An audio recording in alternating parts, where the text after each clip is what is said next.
இறையருளை பெற்றவர்களுக்கு வணக்கம். ஒரு நாயானது ஒரு அழகான அடர்ந்த வனத்தை கண்டது.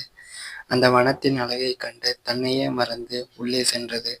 நீண்ட தூரம் அந்த காட்டுக்கு அழகு கண்டு ரசித்து கொண்டு உள்ளே சென்றதில் பசியானது ஏற்பட்டது. தனக்கு எங்காவது சிறு பழமாவது கிடைத்து விடாதா என்று அந்த காட்டில் தேடி அலைந்தது. அந்த அடர்ந்த வனத்தில் எந்த விதமான பழங்களும் கிடைக்கவில்லை. சரி, தண்ணியாவது கிடைக்குமா என்று தேடி அலைந்தது. தண்ணீரும் கிடைக்கவில்லை.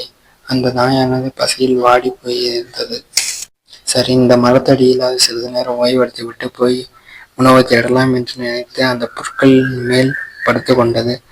அப்பொழுது மேலிருந்து கீழே தேன் ஒவ்வொரு சொட்டாக வழிந்து கொண்டிருந்தது. அந்த நாயானது அந்த தேனை குடித்துவிட்டு பசியை தீர்த்து விட்டது. இந்த நாயுடைய வாழ்க்கையில் நடந்தது போல்தான் நம்முடைய வாழ்க்கையிலும் நடக்கிறது.